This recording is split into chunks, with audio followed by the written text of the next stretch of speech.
And now, stay tuned for the program that is rated tops in popularity for a longer period of time than any other West Coast program in radio history.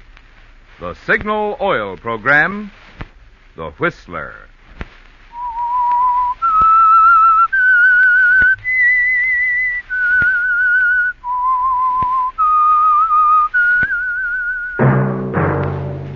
Signal, the famous Go Farther gasoline, invite you to sit back and enjoy another strange story by The Whistler.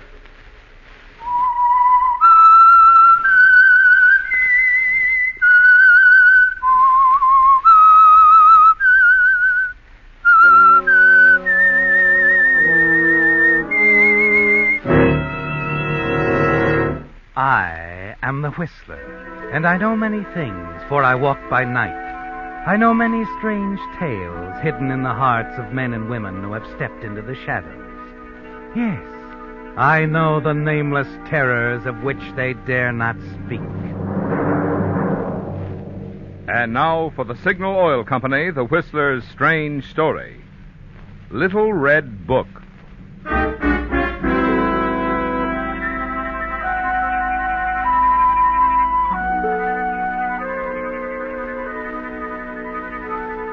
It was night, and it was Panama City, and the few passengers on the Augusta Queen were waiting for the big freighter to resume her voyage to San Francisco.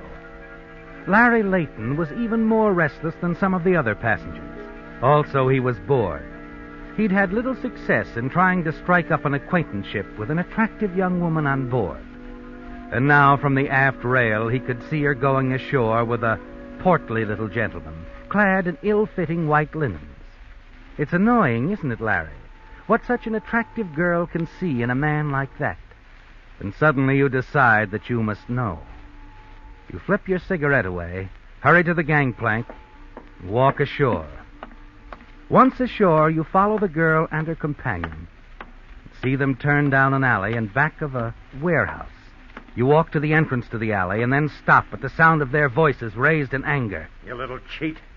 So that's it. That's why you've been playing up to me. Stop it, Roy. You're all mixed up. Not so mixed up that I don't know I've talked too much after a few drinks and to the wrong dame. Keep your voice down. I'll teach you how to talk to Roy Tate, Julie. No cheap dame pulls anything on Roy Tate, understand? I'm going to... Julie, why? Oh.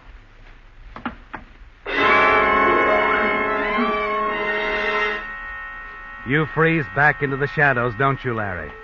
A moment later, the girl runs past you. You wait for a moment, make certain no one is approaching, and then move down the alley. The man who called himself Roy Tate is quite dead, isn't he, Larry? A knife lying nearby.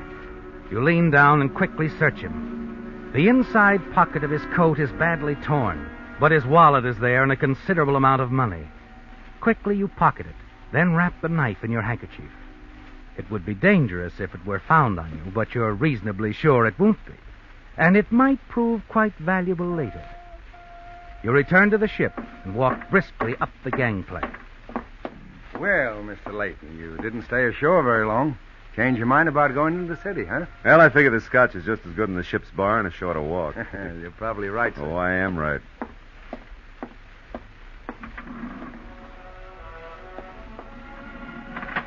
Well, hello, Curly. Want to dance? Sorry, baby, not in the mood. Oh, nobody wants to do anything. A fine sailor. Scotch and soda, Sam. Sure thing, Mr. Layton. Go easy on the lady. She's feeling low. You mean high? I don't remember her, Sam. She came aboard here in Panama. Been talking to me a mile a minute. First voyage, she said. Nobody see her off. Lonely, no husband. Yeah, well, I'm sorry. I like mine younger, Sam, and prettier. Oh, there you are. Thanks. Well, this more what you mean? Oh, yeah. Here's the Miss Fraser. Hello, Sam. Still nothing for me, beautiful? What? Well, all this mileage together and not even a smile. Drink? Thank you.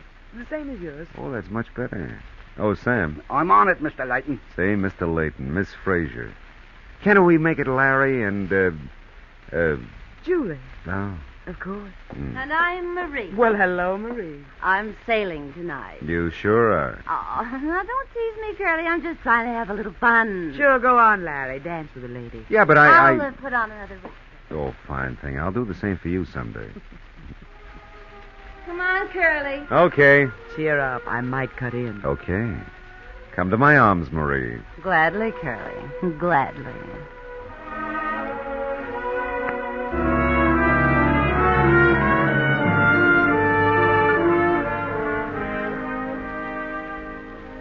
It's all quite different than before, isn't it, Larry? Julie's a different girl, and you're amazed at her calmness after what you saw her do to Roy Tate only a short while before. The moments in the ship's bar stretch into hours, as along with other passengers, the two of you wait for the ship to get underway. You and Julie are dancing together now, and you make several attempts to learn what it was all about. You also wonder what Julie took from the murdered man, as you recall that his coat pocket was torn badly. Perhaps it happened when she lunged at him, but you'd like to know for sure. One thing you do know, the girl in your arms can be as lethal and deadly as she is beautiful. You dance very well, Larry. Better than Roy Tate? What do you know about Roy? Very little. I spoke to him a couple of times on the voyage down. By the way, where is he? Didn't he go ashore with you? Yes, he did. Oh. But he didn't come back with you. No. Roy isn't going to come back, Larry. Oh? No, he's meeting another ship. Going back where he came from, you mean, huh? Something like that. Let's not talk about him anymore. Okay. Just wondered. I didn't see him taking any luggage ashore. Won't the purser think it's odd? His luggage is ashore. Roy sent a message back with me. Mm-hmm.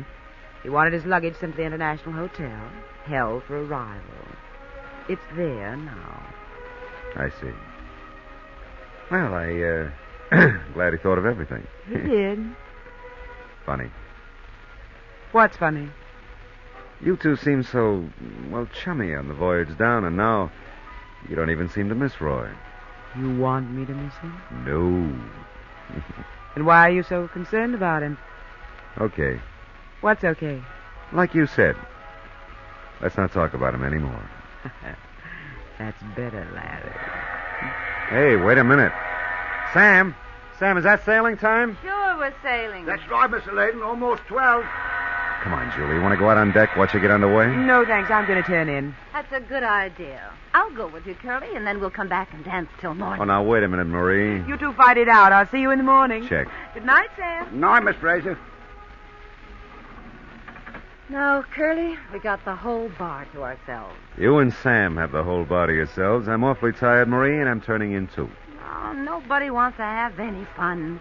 A fine sailor. This is where I came in. Good night, Marie. Good night, Sam. Good night, Mr. Layton.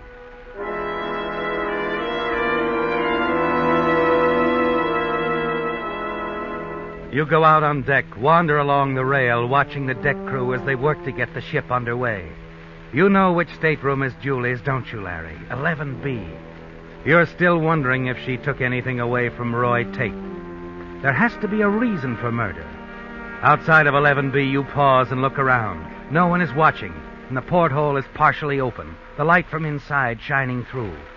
You glance in just in time to see Julie staring at an ordinary little address book, slowly turning the pages. You wonder if the book was Roy's and what it means. And you wonder further when you observe Julie carefully circling an address and then hiding the book behind a wall mirror. And then quite suddenly the light goes out. You leap back and hurry away. A few swift steps along the deck and you bump squarely into another passenger. Oh, I'm sorry. It's all right, Curly. Oh. Anyway, everybody's in a hurry, don't you think? Yeah. Everybody's either running after something or away from something. Don't you think so, Curly? Don't you? Yeah, I suppose they are. Now we all start running, Curly. We're getting underway. And it's too bad nobody wants to have any fun. This could be a very interesting voyage. That's right, Marie. It could be a very interesting voyage.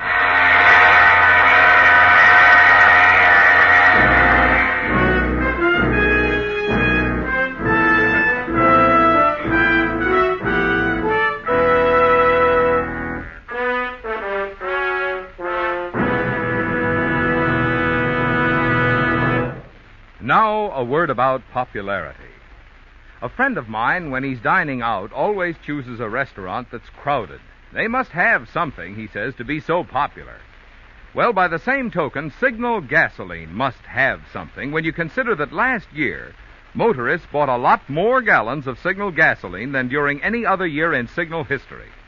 What is that something which accounts for such increasing popularity?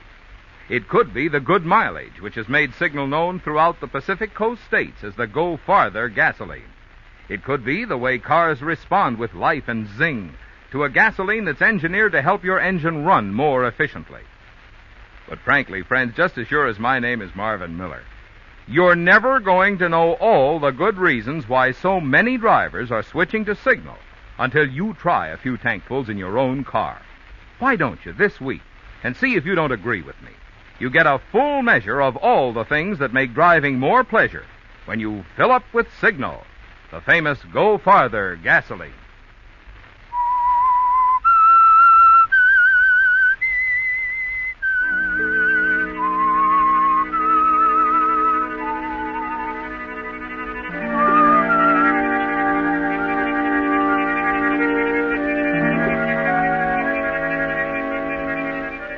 It's tantalizing, isn't it, Larry?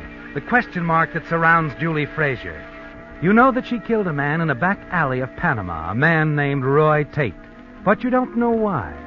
You wonder if it hasn't something to do with a little red address book which Julie keeps hidden in her stateroom, and you're determined to somehow examine that book. But your opportunity doesn't come until the morning the ship approaches San Francisco's Golden Gate.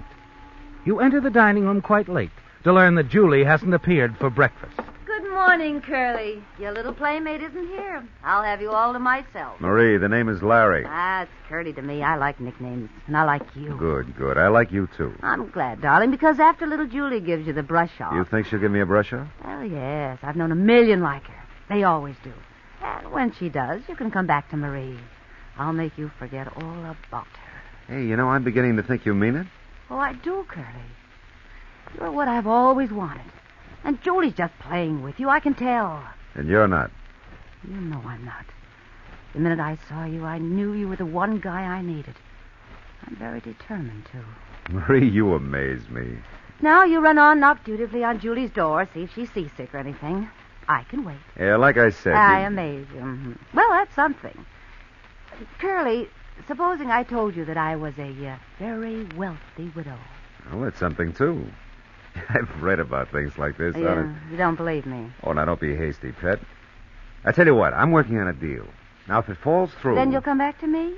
Uh-huh. How sweet.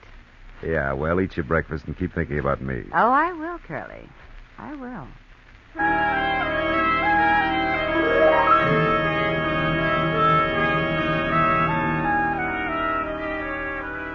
You shake your head as you leave the dining room. Marie's certainly a strange one, isn't she, Larry? But harmless. And you've other more important things on your mind. On the way to stateroom 11B, you see Julie approaching and hide behind a lifeboat until she passes. A moment later, you're trying the door of her stateroom. Find it open. Inside, you cross to the wall mirror. Take down the little red address book from where you watched Julie hide it. Quickly examine the addresses inside. You find one carefully circled, and you copy it down and place the book back in its hiding place. And then you freeze in your tracks, almost afraid to breathe. Miss Frazier, it's the steward. Miss Frazier. You hold your breath, hoping the steward will go away and not enter the stateroom and find you there. Finally, he does leave. You hurry back to your own stateroom. That afternoon, Marie bids you a tearful goodbye, insists on your writing down an address where you can reach her in San Francisco. And then later on, you're on deck with Julie as a tug pulls your ship slowly toward the docks. Well, here we are. It's all over. Doesn't have to be, Julie. I mean, can't I see you to your hotel? No, Larry, I'm sorry. I have other things to take up my time in San Francisco. Well, I guess Marie was right. Marie? She predicted you'd brush me off. Says that's when she's moving in. Well, I'm not brushing you off, as you put it. I'm sorry, Larry. It's something I can't explain. Perhaps we'll meet again sometime. Julie, if you're in trouble, if you need a strong-arm man... No, I'm not in trouble. It's just that... Well, it's... Goodbye, that's all. It has to be. Okay, Julie. It's like you said. Goodbye.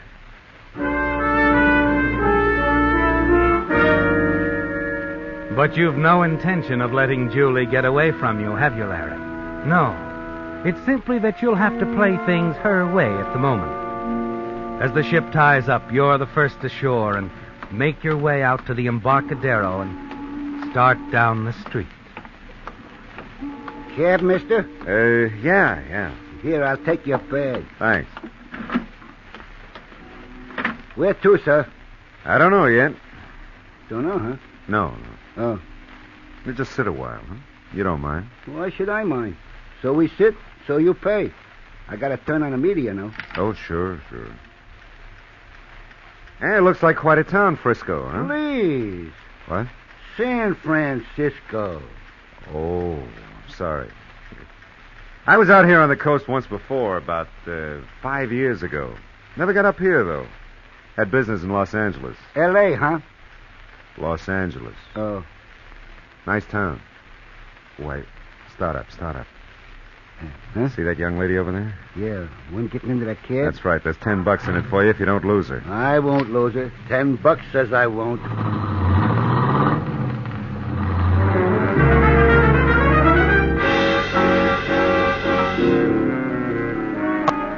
You follow Julie's cab to a large downtown hotel. As you hurry inside, you see her enter the cocktail lounge. You slip into a back booth and watch as she slides the little red book across to the bartender, then turns and walks away. Your eyes follow her as she moves through the lobby toward the desk. Then you lean back and order a drink.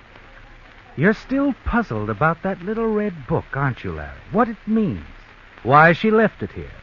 Then you decide it's time for a showdown. You finish your drink and then step across to the hotel desk. Good afternoon, sir. Miss Julie Fraser, please. What's her room number, clerk? Miss Fraser, let me see. I believe she just checked in. I'm surprised at you, old man, that you'd forget her so quickly. Miss F is a very attractive young lady. I'm sorry, sir, but we have no Miss Fraser. Now, look, she was here just a few minutes ago. Blonde, medium height, wore a tan coat, brown hat. That young lady. Yeah, that young lady. Come on, what's her room number? Oh, she isn't staying here, sir. But I saw her. She merely wished to know the correct time. Thanks, loads. You hurry outside, but Julie is nowhere in sight. You've let her get away, haven't you, Larry? And you're certain now you've lost her for good. And you still don't know why the little red book is so important. Why Julie killed a man for it. However, there's still the address, isn't there, Larry? The address you copied from that little red book. The answer you're looking for could be there, couldn't it? You set out for that unknown address, glad you're carrying Julie's knife in your pocket in case you need a little protection.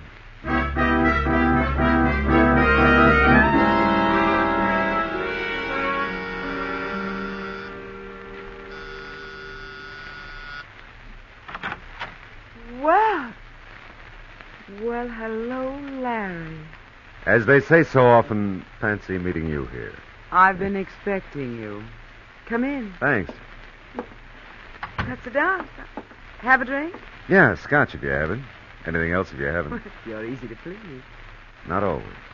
Meaning what? I'm very particular about women. Are you? Yeah, really. Soda? Yeah, soda. You know, Larry, I must say I'm surprised. Oh? But it turned out to be you. I thought a moment ago you said you were expecting me. Well, I was expecting someone, but I didn't know it would be Larry Layton. Not sorry, are you? Of course not. Here's your drink. Thanks. Not joining me? No, later, perhaps. Do you mind if I sit down? Oh, no. Lots of room here. Oh, thanks. Tell me something, Larry. Did you expect it to be me? Let's say I was counting on it. Very much. Then you knew all along. Aboard ship, I mean. Maybe.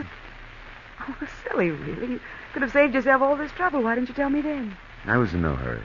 Oh, weren't you, darling? Besides, you weren't much help. When I tried to see you home, you fobbed me off with something about leaving it as just a shipboard friendship, remember? Oh, that's right. I did say that, didn't I?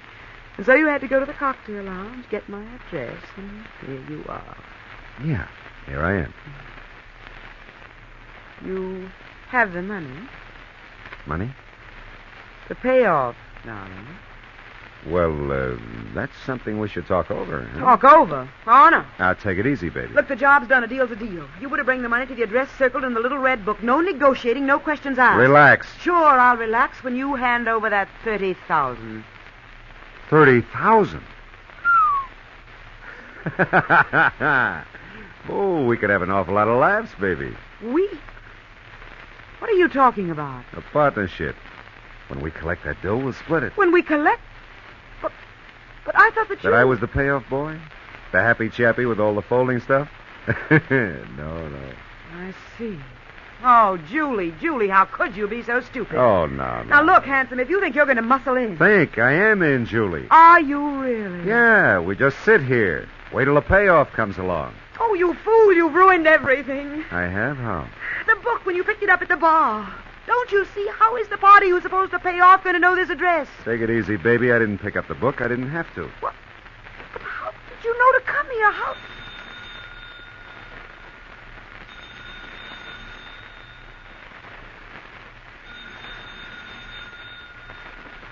Hadn't we better answer that? Hello? Yes, that's right. Yes. No, don't send it over here. I'll come and pick it up. Just... Better change your mind, sweetheart. This knife might slip. Wait a minute. Do as I say. All right. Hello? On second thought, I think you'd better bring it here. Yes. I'll be waiting. So the payoff is on its way over, huh? Yes, but it won't do you any good. I'm not splitting that money. 15,000 apiece isn't bad. I'll keep the whole 30,000, you'll see. I don't think you will, Julie. Now, Larry, please, that knife. Bother you? Being so close to your lily-white throat, or you're just remembering what happened in Panama? Panama? What do you know about That guy, Panama? Roy Tate, was a sucker to trust you, baby. He's the guy who did the job, huh? Whatever it was, told you how he was going to be paid for it. You killed him for that little red book, circled your own address, knowing you'd get the payoff. No, I didn't. Sure you did, Julie. With this knife. Where did you get... Oh, no. Oh, yes. I saw you. It's your knife, baby. I want you to have it. Always. I'll just take the whole $30,000.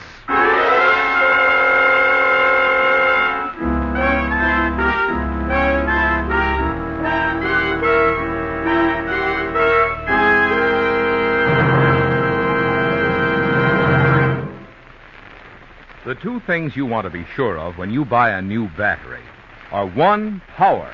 Plenty of power for quick starting, plus the many electrical needs of your car. And two, long life, so you won't have the expense of buying another battery soon. Well, tonight I want to tell you why, for power and economical long life, you just can't beat today's new Signal Deluxe battery. First of all, improved microporous rubber separators allow freer flow of acid between the plates, yet are impervious to the action of the acid. Result, Signal Deluxe batteries deliver up to 35% more power. Secondly, Signal Deluxe batteries are guaranteed, not just for the usual 12 or 18 months, but for a full 30 months on a service basis. That makes the cost per month so low, you're actually saving money while you're enjoying the extra power and dependability of a Signal Deluxe battery. So before you buy any battery, get your Signal dealer's trade-in offer for your old battery. Find out his convenient credit terms. Prove for yourself that today's smartest battery buy is today's finest battery. The new improved Signal Deluxe battery at Signal service stations. For a moment, you're stunned, aren't you, Larry, at the realization that Julie Fraser is actually dead at your feet. Then the whole weird story whirls across your mind. The way Julie killed Roy Tate in a back alley of Panama. Your own confused wondering as to the reason. The little red book she took from him. The way she circled her own address instead of his. And now, finally, what it all added up to from the beginning. That Julie had found out how Roy Tate, the professional killer, was to be paid off. She hadn't counted on your interference, had she, Larry? No. And now you've put her out of the way, hurriedly hidden her body behind the Davenport. And it's you that waits in her quiet apartment for the payoff money. And finally... Well, Miss Fraser has a boyfriend, huh? Yeah, that's right. Look, Julie had to step out. We're working together. You can leave the door with me, huh? Oh, I think I better have a look around. Hey, a badge. You're a cop. Right, Slade homicide. Wait there in the hall, Sergeant. Yes, sir. Well, what do you know?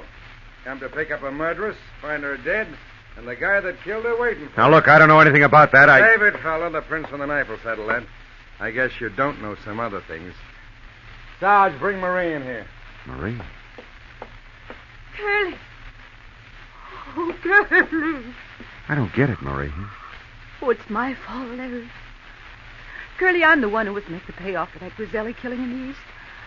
The syndicate gave me the money and told me to come out here to make the payoff. Get the address from that little red book. Then I got ideas of my own. Keep talking, Marie. Curly here seems to be very interested. When Roy Tate left New York by boat for San Francisco, I figured he was a trigger man. So I flew to Panama, caught the Augustus Queen for San Francisco. I thought I could talk Roy into a 50-50 split of that payoff money, but Roy Tate wasn't aboard. He had been. So I found out when we reached San Francisco. I read in the papers that a man identified as Roy Tate was found stabbed to death in Panama. But how did you happen to tie Julie in with it? I picked up the little red address book the way I was supposed to and called the phone number. When I recognized Julie's voice, I saw my chance. To do what? Get rid of her? Tip the police off that she was getting the payoff? Oh, I didn't dream the cops would trace my call so quick and pick me up when I walked out of the phone booth. But why, Marie? Why did you want Julie out of the way? She meant nothing to you. No. But she meant something to you. I'm sorry it turned out this way, Curly. You see, I thought we'd have such good times, just the two of us, with that $30,000 of payoff money.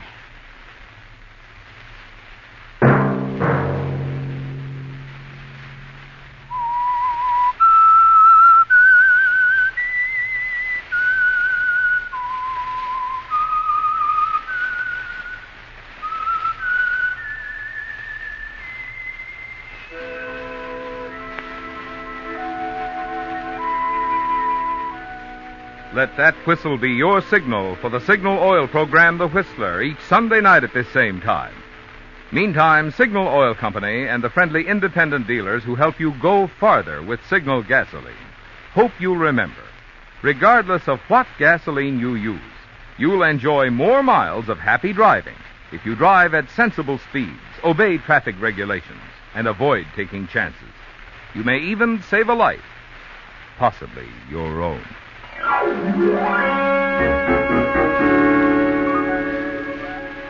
Featured in tonight's story were Bill Forman as the Whistler, Gerald Moore, Betty Lou Gerson, G.G. Pearson, Harry Lang, Joe Forte, and Herbert Litton. The Whistler was produced by George W. Allen and directed by Robert Hafter, with story by Joel Malone, music by Wilbur Hatch, and was transmitted overseas by the Armed Forces Radio Service.